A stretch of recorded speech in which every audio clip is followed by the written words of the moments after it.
Hello everybody and welcome back to another episode of Good or Bad.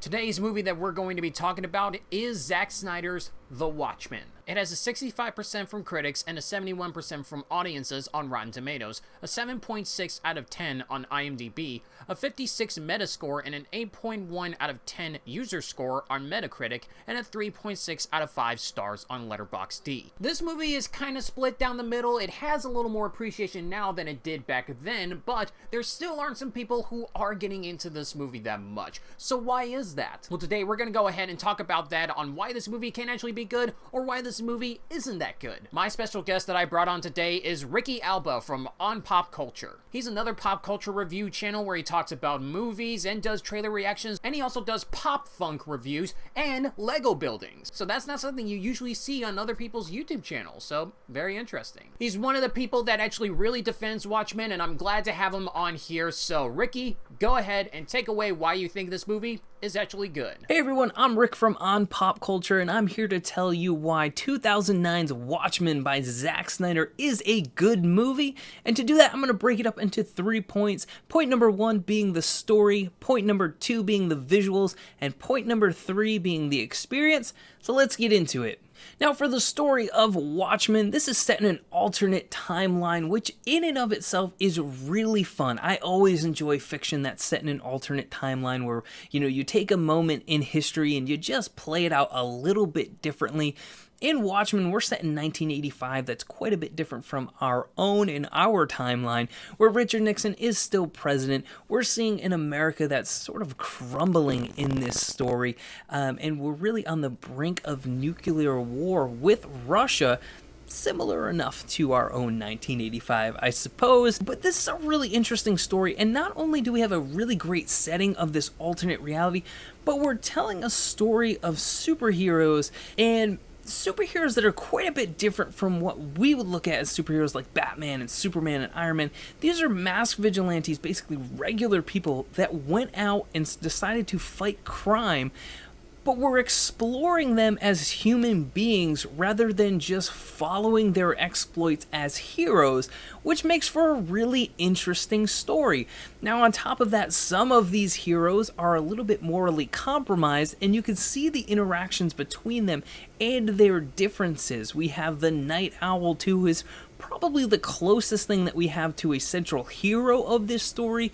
We have Rorschach, who's sort of like a Batman analog, but a little bit crazier, I would suppose. We have Dr. Manhattan, which is sort of this story's equivalent of Superman, amongst others, and it's just a really fun story to follow these heroes, and again, look at them through the lens of their interactions rather than them just being heroes.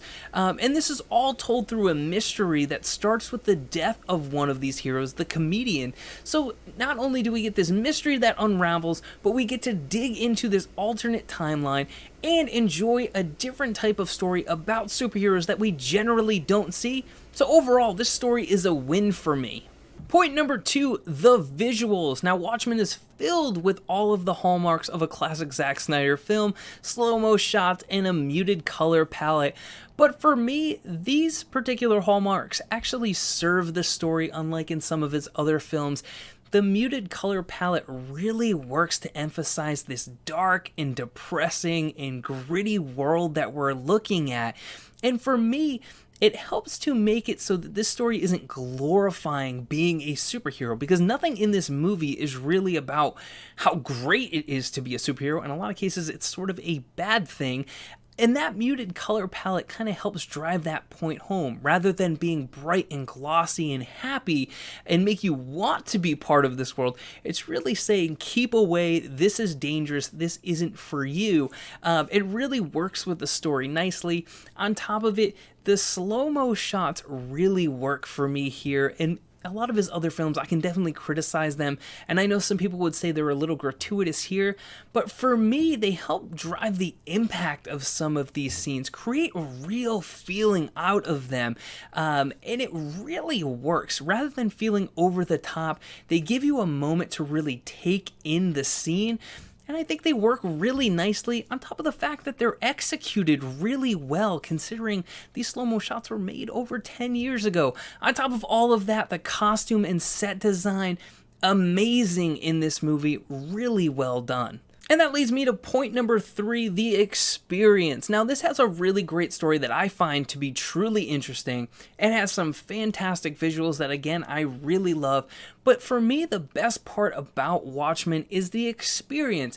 And really what I mean by that is not only just watching this movie, but taking from it the idea that superheroes and the superhero genre can be really different and can be really fun to explore if you're not looking at it just from the lens of good versus evil.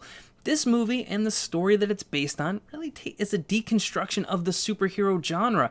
We look at these superheroes not just on a pillar as glorious beings, but for the humans that they are, flaws and all, which is really great. And if you were a fan like myself when this came out of comic book movies, you were probably mostly familiar with those good versus evil stories and might not have had a chance to experience something quite like this.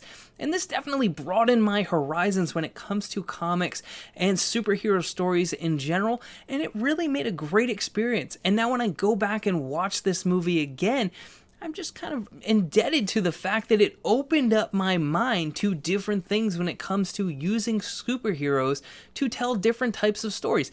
So that being said, this is a really good movie in my opinion. It definitely gets some flack, and I don't want to step on the toes here of the negative point of view, but I think this is a really good movie if you go in with an open mind of this is going to be something that's not like your Batman movies, not like your MCU movies, something entirely different that pokes holes in what it means to be a superhero. You could really enjoy this one. It has great visual flair, and overall I just think it's a really good movie that's definitely worth a watch.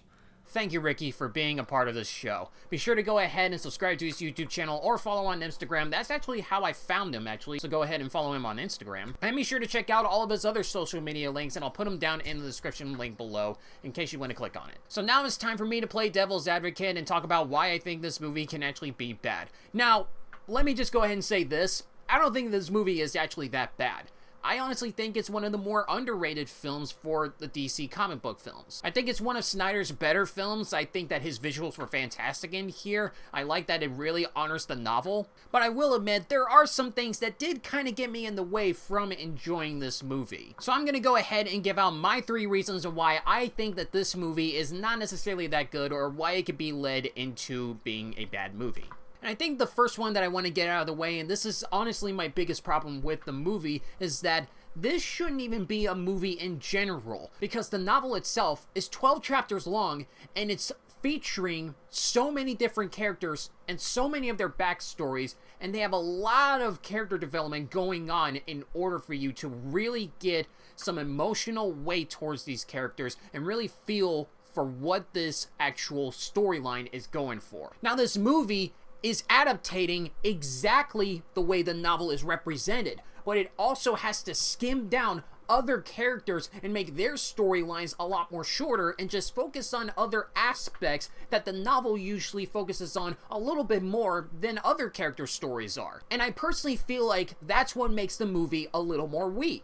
And because this movie focuses on different characters and skip out certain stories, but also trying its best to adaptate the novel as much as it possibly could, it has to fill in certain scenes with exposition because it's exactly what's said in the novel or the exact storyline of what happened in the novel. Certain characters wouldn't necessarily have much emotional weight because their storyline is cut shorter than it should be, and it ends up making this film a little more boring rather than interesting. Snyder did the best he could to have the movie represent exactly what the novel is like, but it seemed like that with this type of adaptation, there doesn't seem to be a way to do it that exact type of format unless it was a television show. The second problem that I have with the film is that there are really weird choices that Snyder did in the film that feel like it's being a different kind of movie. There's a moment in the film where Dr. Manhattan was going into war with the comedian, and then all of a sudden they saw him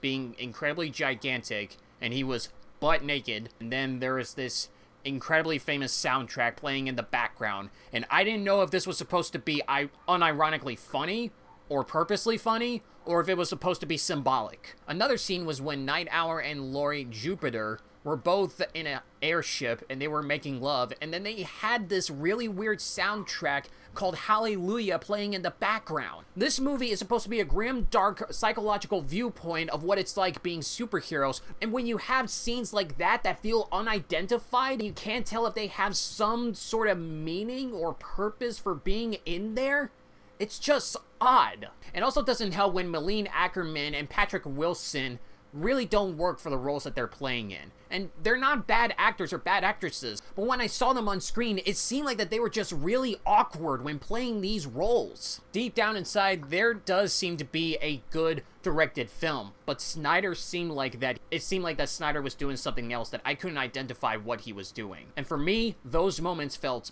really awkward. And the last thing that I want to point out is that while I am being a little biased because I'm not necessarily a huge fan of Zack Snyder's interpretation of how he does darkness in film, and this film certainly is one of the better films that he has done for that version of darkness, but there is still problems with him doing that version of darkness in this movie. And it's not to say that I don't think this movie shouldn't be dark, it should be dark. But the problem is that with Snyder behind the wheel on how to make this film feel dark, really comes off unrealistic and pretentious. He seems to want to make the film slow down and have characters go really, really deep within their persona, when in fact, he doesn't really have to do it that often. Sometimes these characters just need to act like regular characters in a regular day, and not carry off scenes that feel exposition heavy or carry out speeches and lectures where they're trying to prove their point. We can actually figure out the understanding and the idea that this movie is going for without them speaking it out loud. Now, this movie does have characters go about their day, and they do handle it regularly, like Rorschach. I think that his story arc was the best thing in this film. The comedian. I think the way that Snyder executed his story arc through this movie was good, but that's because he allowed these characters to be just who they are. They didn't make in, like, so many exposition or lecture scenes here and there, and he didn't slow down the film so much to the point where you really want to get into the idea of what this movie is spilling out in front of you, rather than having us figure out what's going on. But with characters like Laurie Jupiter, Night Owl 2, and Dr. Manhattan, sometimes they get dragged into these exposition heavy scenes where it feels like that their story arcs get a little boring. Snyder is a great visionary director, and he can create these fantastic ideas and concepts, but sometimes within his execution, when he slows down and also having some very ugly color palettes, it can make the movie feel boring at times. And there you go, guys. Those are some of my negatives on what I have to say on the movie Watchmen. I don't think that the movie is bad. I think that it has some pretty good stuff in here that can be deemed as underrated, but there are some things that still bother me about the movie. Maybe on rewatch I can actually like the movie a little more than I did before, but as of right now, I'm kind of just in the middle on how I feel about the film. But anyways, thank you guys so much for watching this video, and thank you Ricky Ablba for being in here. Be sure to go ahead and subscribe to his YouTube channel on pop culture. What are your guys' takes on this movie? Do you like this movie or do you not like it? Put it down in the comment section below and let's have a conversation about it. And like this video if you agree with what I say, or dislike this video if you disagree with what I say. I don't mind the dislikes. So that is it I have for today's video. Thank you guys so much for watching, and I'll be sure to see you in the next video.